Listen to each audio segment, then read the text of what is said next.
tema o kojoj će nam braćanstvo poslužiti upravo govori o Jerusalimu i o proročanstvima vezanim za Jerusalim.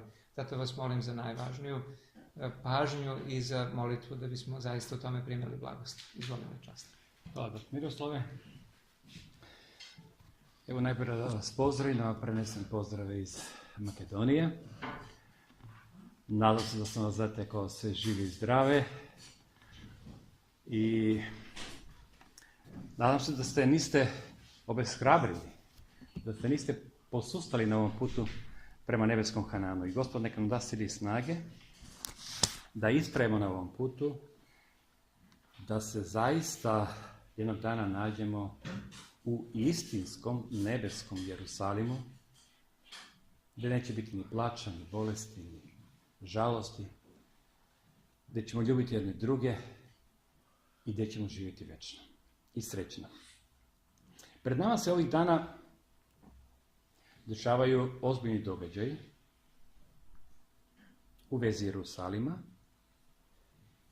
Ja sad postavljam pitanje sebi, da li mi prepoznajemo te događaje? Šta se to dešava u ovom svijetu? Da li su to proročki događaji? Da li je to prorečeno u Bibliji? Ovo što se dešava, ispunjava pred našim očima. Da li pratimo te događaje? Da li se interesujemo o tome? Da li proveravamo Bibliju da vidimo šta hoće Gospod da nam poruči preko ovoga? Da li znate koji je glavni grad Izraela? Sestra Nada, izvolite. Sada Jerusalim, ako je to zvaničeno, kako je rekao predsjednik sa sjedinima. A koji je bio pre toga? Tel Aviv. Da. Jerusalim nije bio glavni grad Izraela. To je bio Tel Aviv. U administrativnom smislu. Pa da. Jerusalim je postao glavni grad Izraela kada? U vreme cara Davida. On je postao i duhovni centar, jer se tu nalazio šta? Hram Božji. Tu je trebalo da caruje Bog, u Jerusalimu. Od tada, znači od vremena Davida, Jerusalim je postao glavni grad Izraela. Pogledajte šta kaže psalmista. Jerusalim je izidan kao grad sliven u jednu zgradu. Onamo idu plemena Gospodnja, po naredbi Izraeljevoj, da slave ime Gospodnje. Onde stoje prestoli sudski, prestoli doma Davidovog, iščite mira Jerusalimu, neka bude dobro onima koji ljube tebe. Tako je bilo u to vreme. Ali mnoge stvari su se promijenile. Što znači reći Jerusalim? Grad mira. Grad mira. Da li je grad mira? Davno je prestao da bude grad mira. Znači, posle Hristovog raspeća, kada su Rimljani razorili Jerusalim, to je 70. godine nove ere, on je prestao biti glavni grad Izraelja, ili mjesto gdje su Izraelci vidjeli simbol svoje države. I od tada, otprilike oko 19. veka, Jerusalim više nije glavni grad Izraelja. Zašto je Jerusalim toliko važan? Od uvijek bio, pa i danas. Kakvu važnost ima Jerusalim za nas? Za sve ljude širom svijeta. Vidimo se svi bore za Jerusalim na neki način. On ima veliku važnost i za hrišćane i za muslimane. Zašto? Šta se nalazi u Jerusalimu? Ajde za hrišćane. Šta se nalazi u Jerusalimu? Hristov grob. Tu se nalazi Golgota. Šta još? Tu se nalazi danas zid plača, je li tako? Ajde da muslimane. Nalazi se ona džamija koja se zove Al-Aqsa i koja je na neki način treća po značenju u muslimanskom svijetu. Gdje se nalazi ta džamija? Baš na onom mjestu gdje je bio Jerusalim, Solomonov hram. Interesantno. Ja želim da malo prođemo kroz istoriju, da bi spoznali šta se danas dešava. Znači, rekli smo oko 19. veka, Izrael nije imao ni naciju, time ni glavni grad. I sad znamo da je Generalna skupština Ujedinjenih nacija 29. novembra 1947. godine usvojila rezoluciju o prekidu mandata Britanije. Znate ono proročanstvo Ličevo 1840. godine, kada je prorekao pad Otomanske imperije. I onda taj deo Palestine je bio pod britanskom upravom. Tada. Sad, 1947. godine Ujedinjene nacije donose jednu rezoluciju o prekidu mandata Britanije na Palestinu i stvaranje na njenoj teritoriji dvoje nezavisnih država, jevrejska, to je Izrael, i arapska ili Palestina. Ali Jerusalim je imao posebni status. On je bio, kako da kažem, kao neka zasebna celina. Nije bio ni jevrijski, nije bio ni palestinski. Evo što je rekao u to vreme predsjednik njihov, Ben Gurion. Jevriji su prihvatili plan. Onda on je rekao da je gubitak Jerusalima cena koja se mora platiti da bi dobili svoju državu. Oni su dobili jedan deo te teritorije, ne ceo deo, ali su izgubili Jerusalim. U stvari Jerusalim nije bio ni palestinski, ni ovaj. Predstavnici jevrejske agencije prihvatili su plan podele, ali su arapske države i predstavnici Visokog arapskog komiteta odbacili plan, rekavši da oni ne smatraju da su oni obvezani ovom rezolucijom. I u gradu su počeli nemiri. Te godine. Gde? Tamo, na toj teritoriji. Šta se dešava dalje? Bilo je predloženo da u budućnosti ovaj status razmatra Savet Ujedinjenih nacija uz učešće stanovnika grada na osnovu referenduma. Znači, dalje o budućnosti ovog statusa Izraelja razmatra Ujedinjene nacije.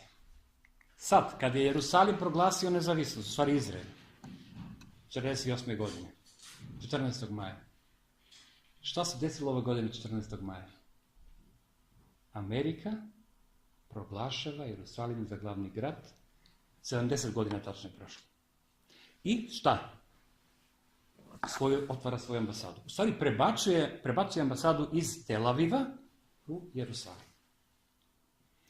Znači, kao rezultat ovog arapsko-izraelskog rata, znači onog trenutka kad je Izrael proglasio nezavisnost, sljedećeg dana muslimani i Arapi su napali Izrael. Odmah sljedećeg dana. Nastao je rat od strane arapskih zemalja. Evo, ovdje je zapisano stoji, 14. maja 1948. godine. I Jerusalim je tada bio podeljen na Tras Jordan, današnji Jordan, da bi se uspostavila kontrola nad istočnom delu grada Izraelja koji je uzeo svoj zapadni deo. Znači, tada je nastala jedna podela. Izrael je uzeo zapadni deo, a istočni deo je pripao Arapima. A interesantna stvar, što u tom istočnom delu se nalaze sva važna mesta koja su važne i za muslimane i za hrišćane. Tamo je Zid plača, tamo je Golgota, tamo se nalazi brdo Morija, tamo se, evo da kažem i za pravoslavnog sveta, tamo je i ona crkva koja ima od velike važnosti za pravoslavni svet i tako dalje i tako dalje. To se nalazi u onom delu koji ne pripada Izraelju. Problemi. Cijelo vreme. I sad u januaru 1950. godine Izrael je proglasio Jerusalim za svoj glavni grad. I državne institucije su trebale da budu prebačene u zapadnom delu grada, dobro? a 30. jula 1980. godine nazvao je Jerusalim za svoj ujedinjeni i nepodeljeni glavni grad. Ujedinjeni, znači i zapadni i istočni deo, i nepodeljeni glavni grad. To je on sam proglasio. Nisu to proglasili Ujedinjene nacije, tako, nego oni su sami tu odluku doneli. U martu 1950. godine održan je prvi sastanak Kneseta. Znate šta je Kneset? To ti je kao zakonodavna skupština, znači jedna. Prvi sastanak Kneseta u Jerusalimu, na kojem je on isto tako bio proglašen za glavni grad države. Sad njihov zakonodavni dom proglašava Jerusalim za svoj glavni grad. Savet bezbednosti Ujedinjenih nacija odbacio je pravo Izraela na istočni deo Jerusalima i pozvao je zemlje članice Ujedinjenih nacija da se povuku iz grada. Ovi proglašuju Izrael za glavni grad, Ujedinjene nacije kaže nemate vi pravo na to.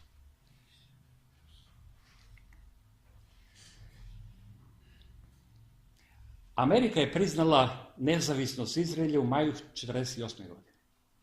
Znači, onda kada je proglasila nezavisnost. I ona je priznala njihovu nezavisnost. I otvorila je svoju ambasadu, vidite gde, u Tel Avivu, u martu 1949. godine. Ne u Jerusalimu. Jerusalim je imao nedefinisani status. I od tada do danas ta ambasada stoji u Tel Avivu. U stvari danas već ne. 1967. godine desio se 6-dnevni rat. I Izrael je aneksirao ili pripojio sve teritorije koje su ranije obuhvatale te biblijske granice. Sad je on dobio. Interesantno, pripremali su se ovi da napadnu Izrael, a Izrael ih je preduhitrio, napao i za 6 dana on je napao njihove, kako da kažem, one vojne baze, avioni i tako dalje. Mislim da nekde od 23 aerodroma je sve to uništio i oni su ostali nemoćni. I za 6 dana on je povratio sva onaj biblijski deo te one teritorije. Iako su se oni udružili u to vreme da napadnu Izrael. I sad on je dobio kontrolu nad celim istočnim delom grada. I ovdje kaže da oficijalno to opet međunarodna zajednica nije priznala. Veći deo međunarodne zajednice. Evo, od 29. novembra ovom rezolucijom 242 Savet bezbednosti Ujedinjenih nacija pozvao je Izrael da povuče svoju vojsku sa okupiranih teritorija, ali to se do dan danas nije realizovalo. Znači, on je povratio one biblijske granice. Ujedinjene nacije iste te godine kada je nastao taj 6-dnevni rat, donosi odluku pod rednim brojem rezolucije 242 da vrati teritorije koje je okupirao. I to se do dan danas nije realizovalo. Palestina isto ima pretenzije na istočni deo grada, gdje se nalaze, sve rekli smo, sve one važne institucije. I sad Palestina proglašava Jerusalim za svoj glavni grad. Donala jednu deklaraciju nezavisnosti 15. novembra 1988. godine.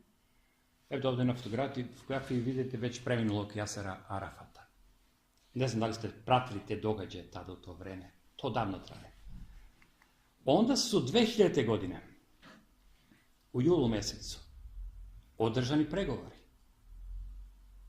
Posrednik je bio američki predsjednik Bill Clinton. Sa leve strane je bivši predsjednik ili premijer u stvari Jehud Barak, a sa desne strane je Jaser Arafat.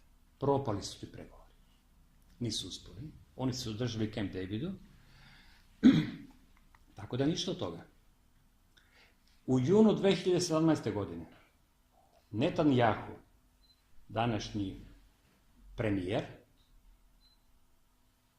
ide kod Putina i traži od njega da svoju ambasadu prebaci u Jerusalim.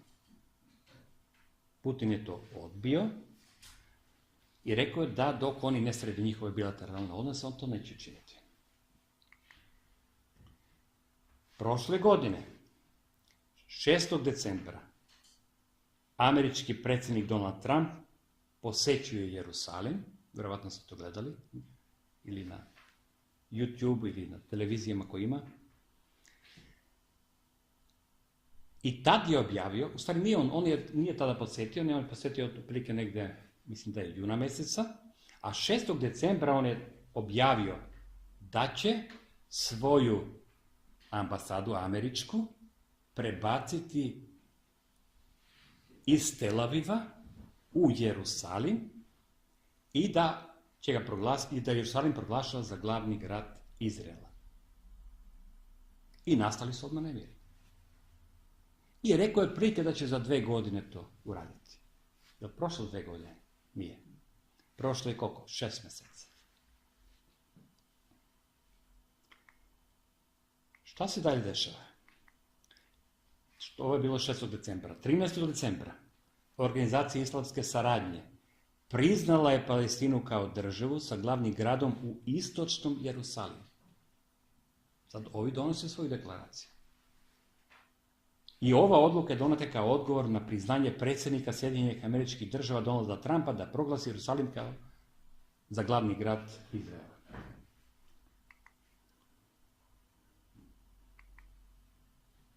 Zbog čega je Jerusalim toliko bitan? I Izraelci i Palestinci Jerusalim smatraju svojom prestolnicom. Šta mislite, šta će se desiti u budućnosti? Šta očekujete?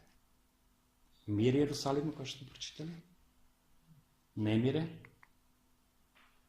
Ko živi u Jerusalimu? Evo, ja sam našao statistiku neku. Znači, u Jerusalimu žive oko 850.000 ljudi. 37% su Arapi i oni su, pa većinom, smješteni u istočni dio grada. A 61% su Jevreji. To je to. Znači, većinom su Jevreji ipak. Znači, ajde još jedan put da ponovimo.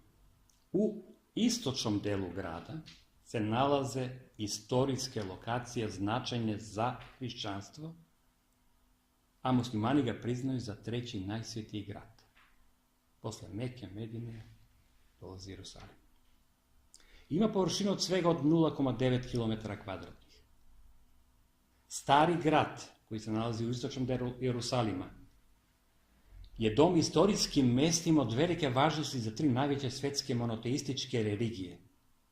Tu se nalazi i džamija Al-Aksa, zapadni zid, takozvani zid plača, i crkva Svetog groba. Stari grad, mesto svetskog nasljeđa, je tradicionalno podijeljen na 4 dela. Na jeremenski, hrišćanski, jevrejski i muslimansku četvrt. Evo još neke podatke. U toku svoje istorije grad je bio uništen 2 puta, pod opsadom 23 puta, napadnut 52 puta, a 44 puta je bio zauziman.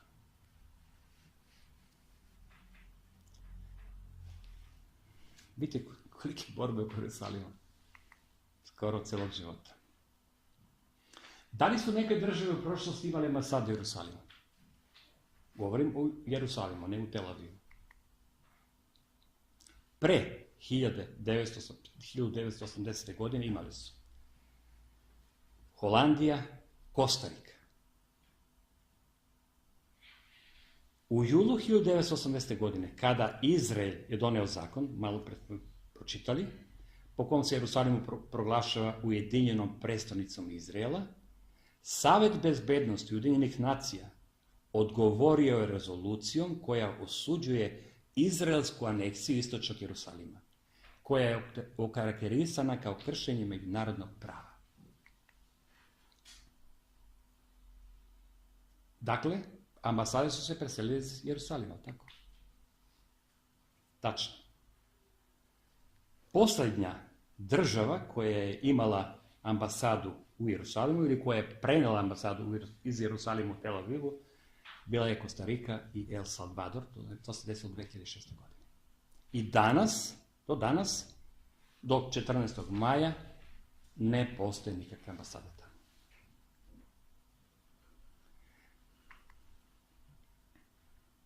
Da li su postojali konzulati? Postojali su.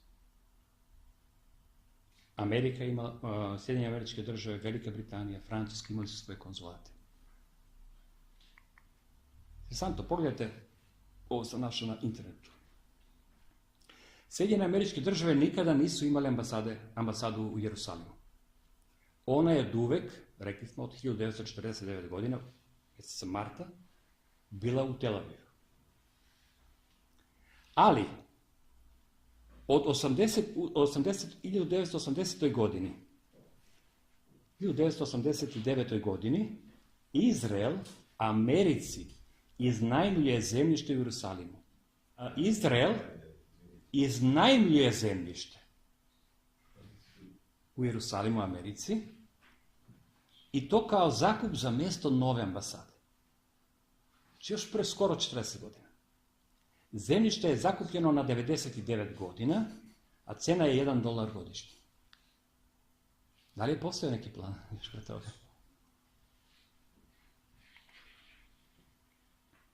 Šta se potom desilo?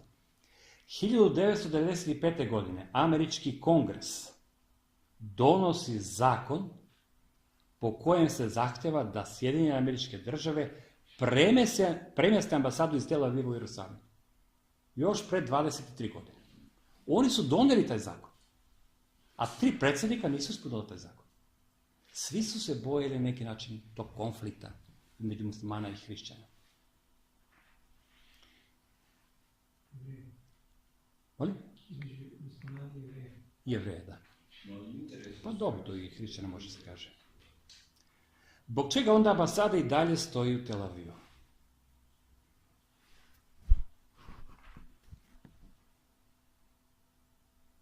Znači, svi ovi američki predsjednici, evo, Clinton, Bush, Obama, oni su odbijali da se, iako je zakon donet 1995. godine, američki kongres je donio zakon, oni su odbijali da ambasadu premjeste u Jerusalim.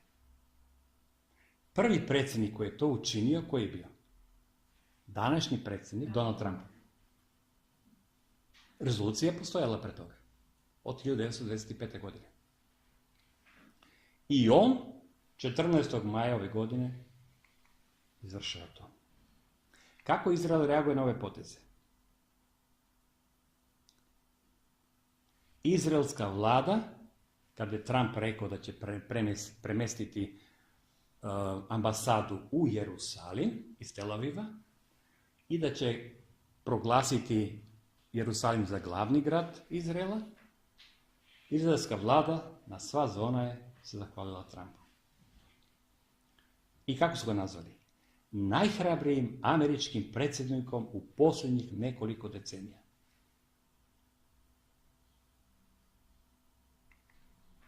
Pogledajte, obratite pažnju na ovaj nastanak.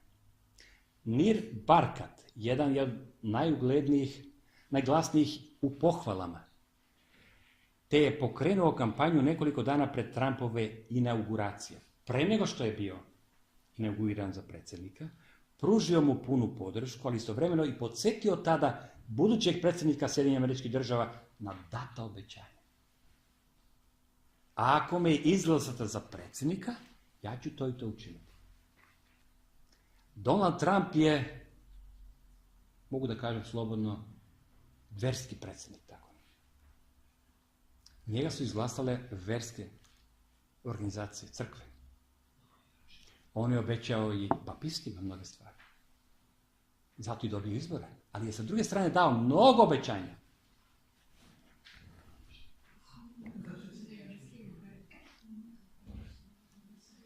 Netanjahu je još izjavio da će uskoro i druge ambasade premestiti, druge zemlje premestiti svoje ambasade. Nećemo o tome čitati. Nije precizirao o kojim ambasadama je reč ranije. Šta će biti s Palestincima? Palestinci normalno negoduju na sve ovo.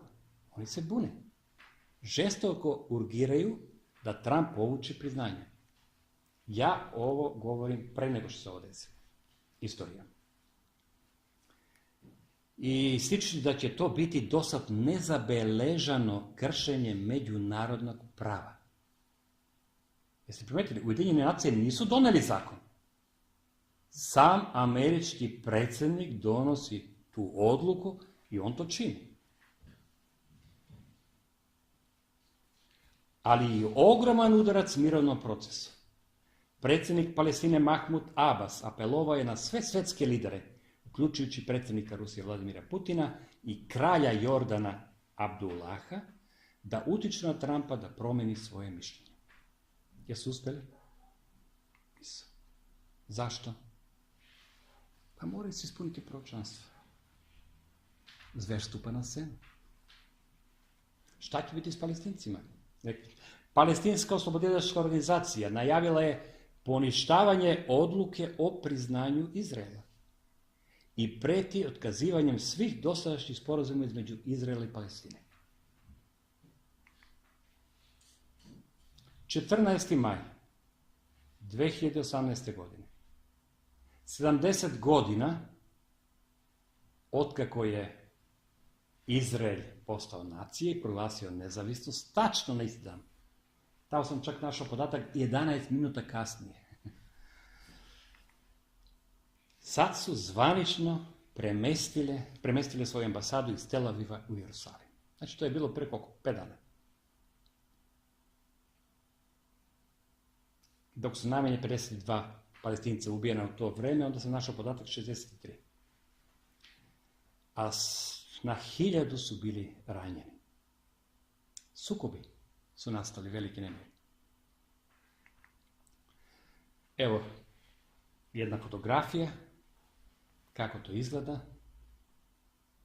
Žao mi je što nisam uspio da stavim video da vidite šta se tamo dešava. Ima tu puno na YouTube-u, možda nađete. Ovo je ćerka predsjednika Donalda Trumpa, Ivanka Trump, a sa lijeve strane je američki ambasador u Izraelu. I oni su, nije Trump bio tamo prisutan, oni su otvorili svečano tu ambasadu 14. maja i proglasili Jerusalim za glavni grad. Ajmo sad malo šta nam govori duh proroštva. U knjizi Velika borba na 445. originalnoj strani kaže: kad vodeće crkve Sjedinjenih Država, ujedinivši se u onim tačkama učenja koje su im inače zajedničkim je recimo nedelja, budu tražili od države, znači vodeće crkve, tražit će od koga? Od države. Trump je postao predsjednik, Trump je dao obećanja, oni su glasali za njega, i katolička crkva, i Jevreji su glasali, i evangelisti su glasali, i tako dalje. I sad će oni tražiti da Trump ispuni svoje obećanje. Znači, kad budu tražili od države da njihove odluke, čije odluke? Crkvene odluke, njihove odluke, nameće silom i da podupiru njihove institucije, tada će protestantska Amerika i praktično načiniti ikonu rimokatoličkoj hijerarhiji. Šta možemo očekivati sada? Jer je Trump počeo da ispunjava obećanja. Jeste, a mi vidimo. Papisti su rekli ono što si obećao. Jevreji kažu ono što si rekao ranije, što si obećao. Zato smo mi glasali za tebe.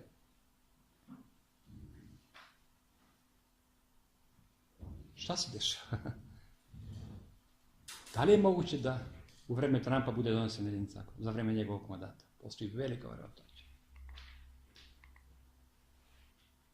Šta je toliko značajno u prenošenju američke ambasade u Jerusalimu i proglašenje Jerusalima za prestolnicu Izraela?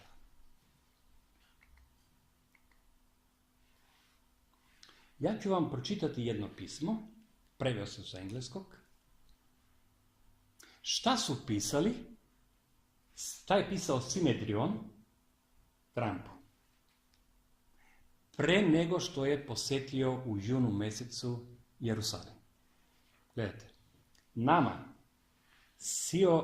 sinedrionskim sudijama, visokom sudu, prema izraelskoj tori, je drago što ćete posjetiti Jerusalim, večnu prestolnicu izraelske nacije, koju je tvorac sveta izabrao da bude lokacija svetog hrama. Nadamo se da ćete doneti odluku da se popnete na goru Morija na odgovarajuća mjesta.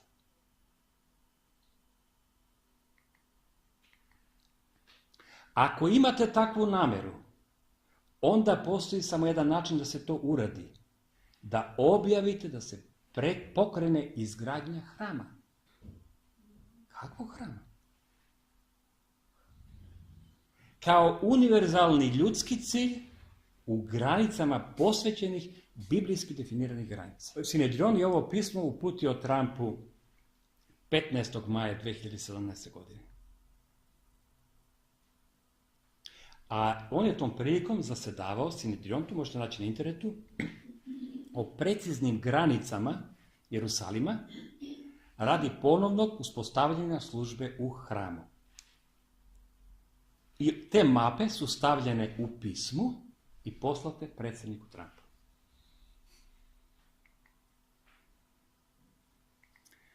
Šta će se desiti kada žig zverin bude nametnut? To je nedeljni zakon. Prvi korak je napravljen. Trump je doneo odluku, šta? Da se ambasada preseli u Jerusalimu i ambasada je preseljena 14. maja 70 godina od proglašenja nezavisnosti Izraelja u Tel Avivu. Ja sam gledao baš na internetu, mene je to interesovalo, proglašenje i otvaranje te ambasade. Velika svečanost. To su tako priredili, možete pogledati na YouTube ko nije gledao. I tom prilikom su oni proglasili Jerusalim za glavni grad. Ko je sljedeći korak? Posle ovoga. Već se ovo desilo. Ambasada je otvorena u Jerusalimu. Tako. Jerusalim je proglašen za glavni grad ili za prestolnicu Izraela. Koji je sljedeći korak? Izgradnja hrama. Vidjeli ste ovo pismo što piše? Sinedrion Trump, pre njegove posjete Jerusalima. Znači, Jevreji su napravili, ja sam gledao, sav nacrt. Sve je pripremljeno. Oni svećnjaci, onaj sto, onaj Božji kovčeg, sve. One heruvime, oni imaju sve to pripremljeno. Čeka se samo izgradnja hrama. Na kom mjestu će hram biti izgrađen? Na onom mjestu gdje se nalazi džamija Al-Aqsa. Sad zamislite, ja sam jučer ili prekjučer gledao jedan video na YouTube-u. Prvi put sam to video. Izraelska vojska dolazi kod džamije, naoružana do zube, i ne znam koja im je bila namjera, i približavaju se toj džamiji. Već ulaže onaj prostor, znate, one pločice i tako dalje. I tamo se sakupljaju muslimani. Izraelska vojska ide i muslimani svi, ovako mirno, to veliko mnoštvo, idu prema vojsci. I izraelska vojska se polako povlači ovako. I napustili se to područje. Znači, prvi korak se desio. Jerusalim je proglašen za glavni grad, američka ambasada je preneta u Jerusalim. Dolazi Antihrist kad bude izgrađen hram. Kakav teret se priprema? Da li mi imamo, da li o tome govori Biblija i Duh proroštva? Govori. Pogledajte, velika borba. Uskoro će se na nebu vidjeti strašne pojave nadprirodnog karaktera, kao znak moći čudotvornih demona. duhovi đavolski će odlaziti carevima zemaljskim u celome svetu. Meni ovaj citat stalno dolazi u glavu. Kažem, Severna Koreja nije pokorena, Iran nije, Rusija, Kina, te neke zemlje, ovo je skoro sve. Kažem, kako će pokoriti Severnu Koreju? Pa kao nuklearna sila neka naša. Nije baš lako. Ali onda mi dolazi ovaj citat. Duhovi đavolski će odlaziti k carevima zemaljskim. I šta, u cijelom svijetu? Da ih postiču u obmani, nagoneći ih da se udruže sa Sotonom u posljednjem trzaju njihove borbe protiv vladavine neba. Oni utiču na njih, oni nisu svjesni svojih postupaka. Tako će vladari i njihovi podanici biti prevareni istim oruđem. Ko će ih prevariti? Sam Sotona. Pojavit će se lažni Hristosi, polažući pravo na titule i obožavanje koje s pravom pripada samo iskupitelju sveta. Idemo dalje. Kao vrhunac u velikoj drami prevare, sam Sotona će se pojaviti kao Hristos. Crkva je dugo tvrdila da čeka na spasiteljevu pojavu kao na ispunjenje svojih nada. Tada će veliki obmanjivač stvoriti utisak da je Hristos već došao.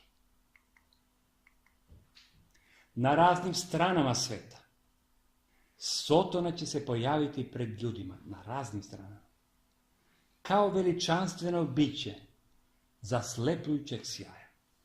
Veoma slično opisu Božjeg Sina, datog u otkrivenju Jovanovom 1, prvo pogled od 13 do 15 stih. Slava koja će ga okružavati nadmašivat će sve što su oči smrtnika ikada vidjele. Vazduhom će se prolamati pobjedonosni poklič. Hristos je došao, Hristos je došao. Dalje. Ljudi će u poštovanju padati ničić se pred njim, dok će on podizati ruke svoje, blagosiljajući ih kao što je Hristos blagosiljao svoje učenike dok je bio na zemlji. Glas će mu biti blag i prigušen, ali pun melodije. Blago i tonom, punim saosjećanja, govorit će o nekim divnim istinama koje je sam Spasitelj izgovorio. Lečit će bolesti u narodu, a zatim će, glumeći karakter Hristov, tvrditi da je subota promenjena u nedjelju i zapovedat će svima da svetkuju dan koji je on blagoslovio. Vidite li kakva prevara se priprema? Kad se izgradi hram, nedjeljni zakon, dolazi Antihrist. Imitirat će Hrista, njegov glas, njegovu pojavu, sve. Prigušenim tonom, svečanim, govorit će. Lečit će bolesti u narodu. I onda će na kraju šta izjaviti? Da je subota promijenjena u nedjelju. I zapovedat će svima da svetkuju dan koji on blagoslovi.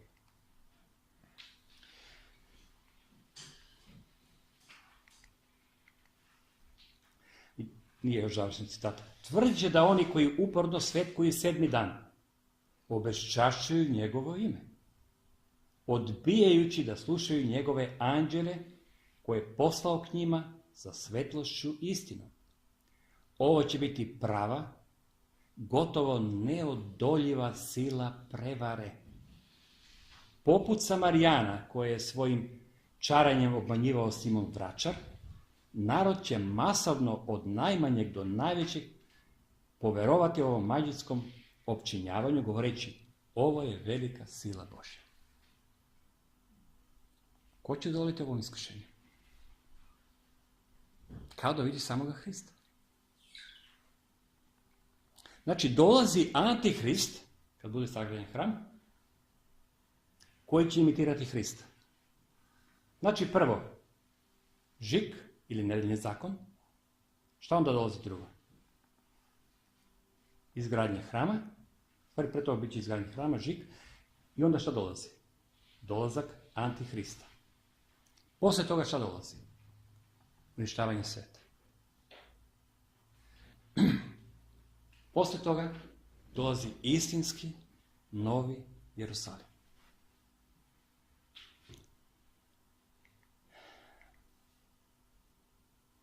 Evo jedan citat iz Zaharija 14.4. Zašto sam uzeo ovaj citat? Kaže ovdje proroštvo koje se odnosi na Hrista. I noge će njegove stati u taj dan na gori Maslinskoj, koja je prema Jerusalimu s istoka, rekli smo na istočni dio grada se nalazi sve svetinje i gora Morija, Maslinska. I gore će se Maslinska raspasti po sredi, na istok i na zapad, da će biti prodol vrlo velika. I polovina će gore ustupiti na sever, a polovina na jug. Kada će njegove noge stati na gori Maslinskoj? Da li pri drugom Hristovom dolasku ili pri trećem njegovom dolasku? Treći. Za kad se odnosi ovo proročanstvo? Sam pročitao malo. Kad njegove noge staju na gori Maslinskoj, šta to znači? Automatski. Da se odnosi na to, kad treba da siđe Jerusalim, istinski Jerusalim. Sotona će hodati zemljom, imitirat će Hrista, ali Hristos neće hodati zemljom pri njegovom drugom dolasku. Tako? On će biti na oblacima nebeskim. Svako ko prati, ko čita, on će prepoznati prevaru. Narod Božji ne može biti obmanut.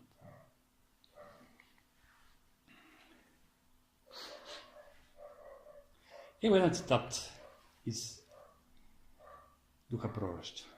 Kako se približavamo kraju istorije ovoga sveta? Proročanstva koje se odnose na posljednje dane zahtevaju da ih posebno proučavamo. Mi moramo znati u kom delu proročke istorije živimo. Šta treba da se desi? I tako dalje. Zašto? Pa da nas ne bi zatekao taj dan. Da nas na neki način Gospod probudi. Kako je rekao kad su okolili Jerusalim rimska vojska? Je li to bio znak? Svaki koji je pazio na taj znak, on je napustio Jerusalim. Jer Jerusalim mora biti uništen. Razoren. Pogledajte drugi citat, 9. svečanstva. Da li ćemo čekati da se ispune prorečeni događaji, pa tek onda da poverujemo Gospodu da je on to prorekao? Mi smo dobili jasno i određeno vidjelo koje nam pokazuje da je veliki dan Gospodnji pred vratima. Čitajmo i shvatimo pre nego što bude docka. Opet još jedna opomena. Istražujemo drugim rečima. Čitajmo. Vidimo šta se događa u svijetu. Pa ćemo onda i naše planove uskladiti. I ljudske, i crkvene, i tako dalje. Prema onome što se dešava u svijetu. Još jedan citat. Vreme za otkrivanje naročitih istina povezanih sa završnim scenama zemaljske istorije nastupit će u vreme posljednje generacije koje budu živjele na zemlji. Da li vjerujete da smo mi posljednja generacija? Znači, toj generaciji će biti otkrivene naročite istine.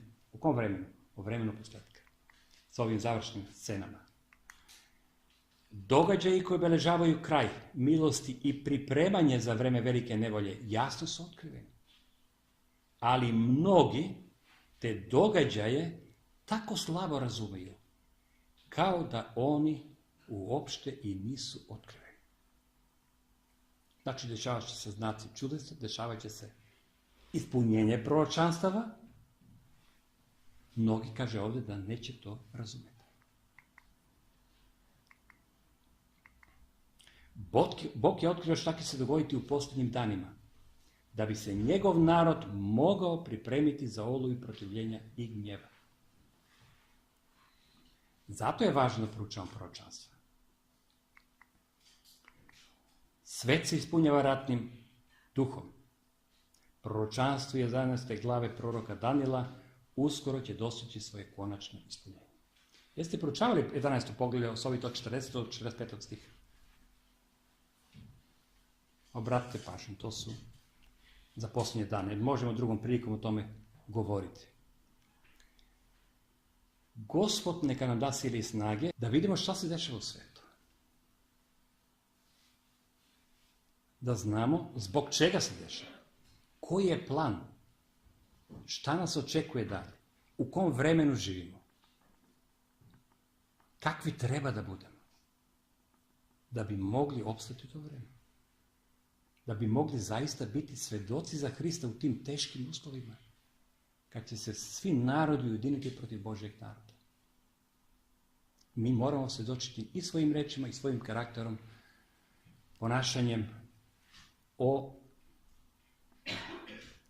Hristu. Moja molitva i želja je da nam Gospod da sili snage da izvršimo onu potrebnu, neophodnu pripremu da ne bi bili obmanuti. Sad je vreme da proučamo proročanstva, Bibliju, da sklapamo jedno proročanstvo sa drugim, je li tako? Jer ovdje malo, ondje malo davaše se. To ti je kao mozaik. Gospod nije na jednom mjestu sve napisao. Prorok Isaija nešto kaže, prorok Ezekija nešto drugo kaže i tako dalje. Prorok apostol Pavle tamo nešto treće mjesto i ti sakupljaš ćelinu. Mozaik, kockice slažeš i onda dobiješ ćelinu.